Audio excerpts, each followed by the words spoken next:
જય સ્વામિનારાયણ મિત્રો. નેક્સ્ટ લેક્ચરમાં આપણે ટાઈપ્સ ઓફ પ્રેસિપિટેશન ચાલુ કર્યા હતા.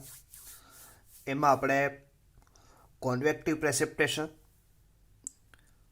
અને ઓરોગ્રાફિક પ્રેસિપિટેશન એની વિશે વાત કરી હતી.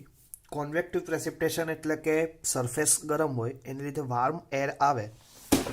વાર્મ એર શું થાય, હોટ સરફેસને લીધે એનું સીધું મોઇશ્ચરમાં રૂપાંતર થઈ જાય અને વેક્યુમ થઈ જાય, અને વેક્યુમ થઈને હવામાં જાય, ઊંચે જાય, કન્ડેન્સન થાય ને રેનફોલ થાય.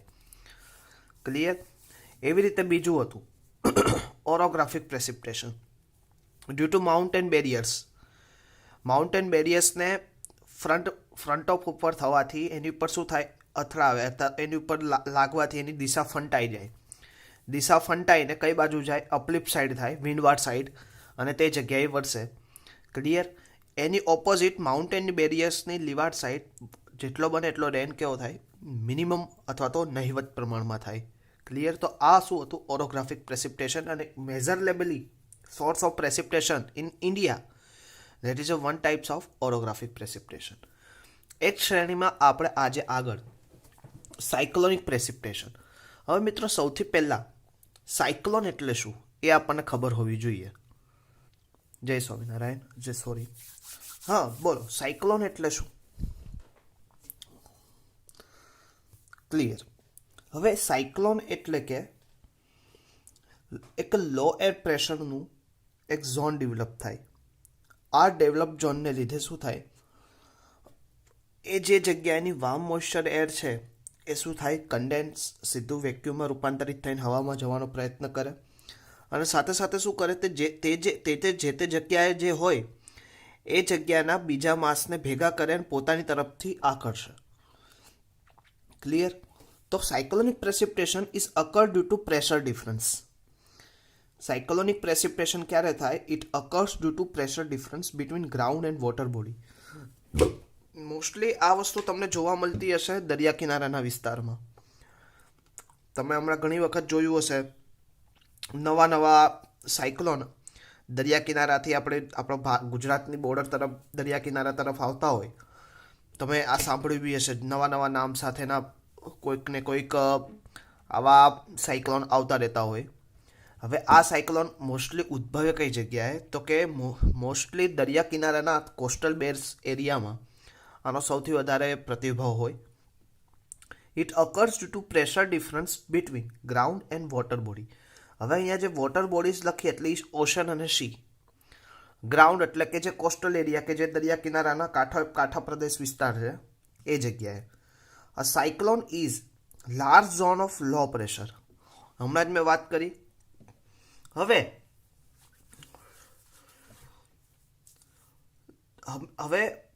એર ઊંચે ક્યારે જાય? મેં અહીંયા એક તમને દેખાતું હશે કદાચ. હવે એક વસ્તુ છે કે એર હોય, હવા ઊંચે ક્યારે જાય? When the air lift above the ground. આ ક્વેશ્ચન થાય કે ક્યારે થાય એવું? તો કે ડેવલપ લો પ્રેશર ઝોન. એક લો પ્રેશર ઝોન ડેવલપ થાય. Region on the surface of the earth, air mass lifted.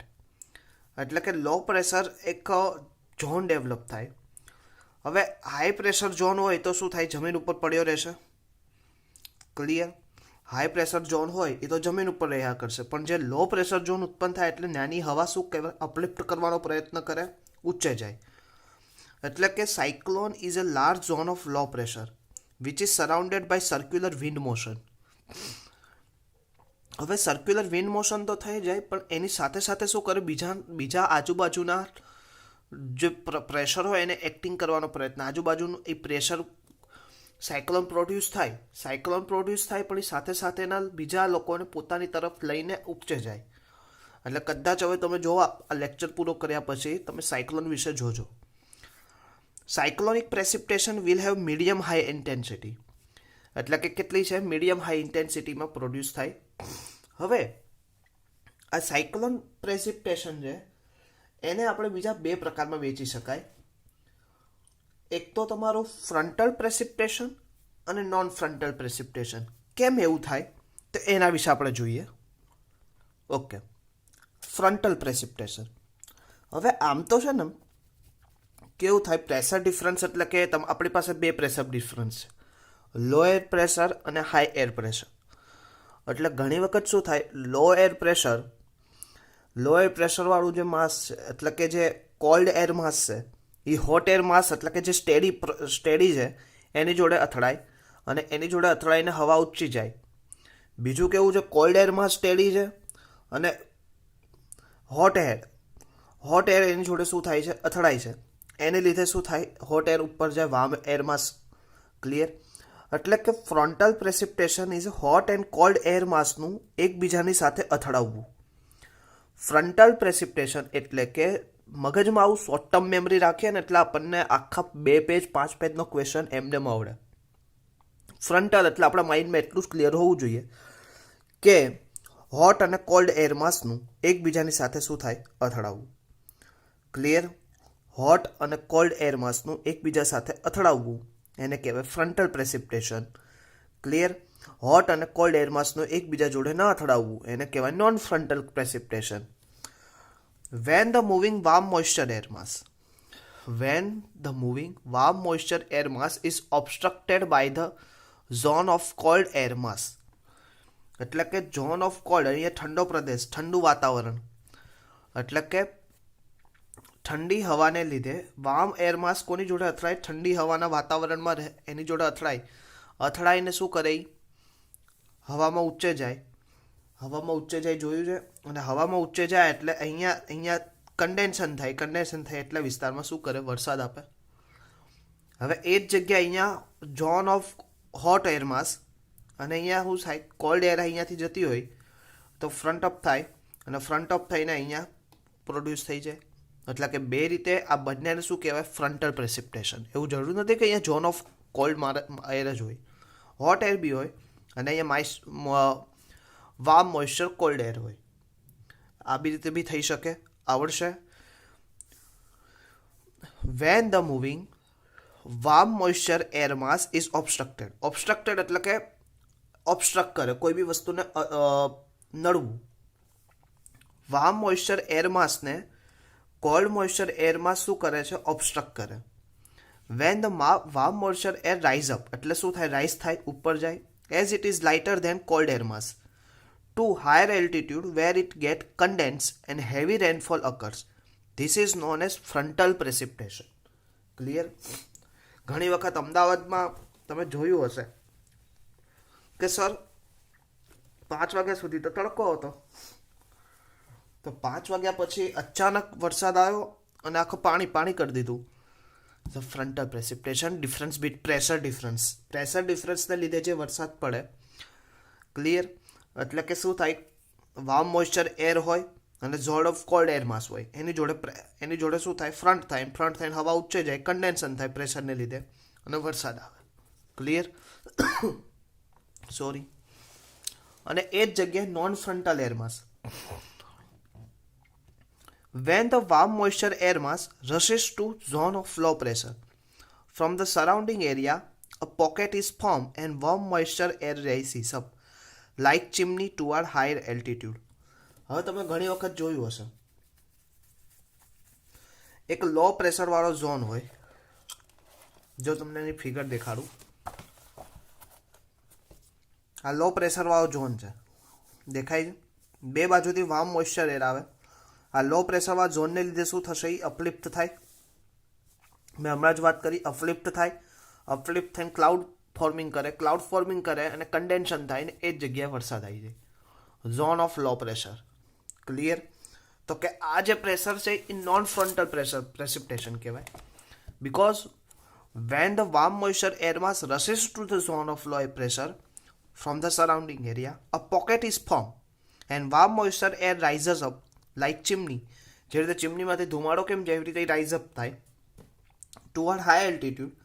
At high altitude, this air mass get condensed and heavy rainfall occur. This is known as non-frontal precipitation. ખબર પડશે? તો total આપણે કેટલા લીધા precipitation? કોન્વેક્ટિવ, cyclonic, ઓરોગ્રાફિક. સાયક્લોનિકમાં આપણે 2 લીધા, frontal precipitation and non frontal precipitation. Clear? અને હવે એક છે precipitation due to turbulent ascent. Clear? Turbulent ascent એટલે કે મિત્રો એ કેવું છે કે air mass is force rise up due to greater friction in earth surface after it's travel over ocean. એટલે કે મોસ્ટલી આ જે દરિયા કિનારાના કોસ્ટલ બેઝ એરિયા હોય ને ત્યાં સૌથી વધારે ટર્બ્યુલન્ટ એસન્ટનો પ્રોબ્લેમ થતો હોય છે. The air mass is rise up because the increase turbulence and friction, કે પ્રેશર ડિફરન્સને લીધે એને ફ્રિક્શનને લીધે, ખેંચાણ ક્ષમતાને લીધે, ઘર્ષણને લીધે when is ultimately condense and precipitation અકર. Winter rainfall, શિયાળામાં અત્યારે રેનફોલ સૌથી વધારે આવી રીતે ટર્બ્યુલન્ટ એસન્ટને લીધે તમિલનાડુના જે કોસ્ટલ બેઝ એરિયા હોય ને તે સૌથી વધારે આ વસ્તુ થાય છે. ક્લિયર મિત્રો? હવે આજે એક ક્વેશ્ચન થોડોક મારે બીજો કરાવો છે. Rainfall season in India. Rainfall season in India તો કે કઈ કઈ છે? તો સૌથી પહેલી તો સિઝન તમને બધાને ખબર છે, monsoon season. Monsoon season start ક્યાંથી થાય? અરેબિયન સીમાંથી. હવે અરેબિયન સી તમને બધાને ખબર છે, ગુજરાતની નીચે અરબી સમુદ્ર. And generally start in a last week of May and till the first week of October. એટલે કે મેના લાસ્ટ વીકથી સ્ટાર્ટ થાય અને ઓક્ટોબરના ફર્સ્ટ વીક સુધી જાય. એટલે ઓક્ટોબર એટલે તમને બધાને ખબર છે નવરાત્રી પહેલાંનો સમય. Clear? October. Kerala and Assam. પહેલો વરસાદ આખા ભારતમાં કેરાલામાં સ્ટાર્ટ થાય. South waste wind causes rain during this period. Except Tamil Nadu and Jammu Kashmir, all area will receive rain in this period. Clear? તો આ શું હતું? Monsoon season. Second is post monsoon period and winter rain. Post monsoon period first week of November to first week of December. Post એટલે કે monsoon period જતા રહ્યા પછીનું. Tamil Nadu and its surrounding will receive rain in this period. Southern peninsular region. North east આ southern peninsular region છે એક શું છે? ટોટલ આપણે એક ટેક્ટોનિક પ્લેટના પાર્ટેશન કરેલા છે એમાંનો એક part southern peninsular region. North east wind will cause rain during this period.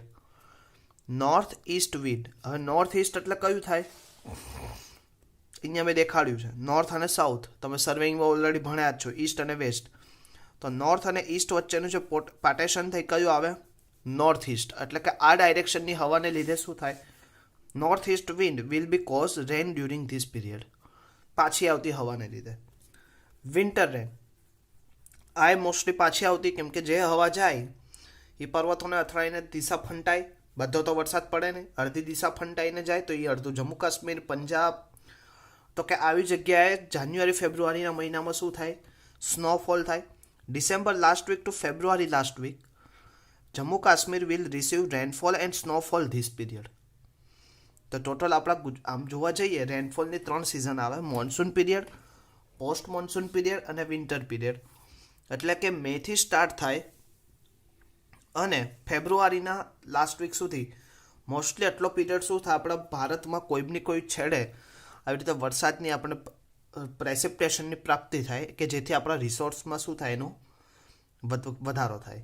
Okay મિત્રો, હવે એક ક્વેશ્ચન થાય કે સર પ્રેસિપિટેશન શું કહેવાય? પ્રેસિપિટેશનના ફોર્મ કયા? પ્રેસિપિટેશન કેવી રીતે પડે? એના ટાઈપ્સ કયા? ખબર પડી? એ બી શીખી ગયા. પ્રેસિપિટેશનની ડ્યુરિંગ ઇન્ડિયા આપણે કઈ સિઝન એ પણ શીખી ગયા, પણ એને મેઝરમેન્ટ કેવી રીતે કરવું? ક્લિયર? મોટો ક્વેશ્ચન છે મેઝરમેન્ટ.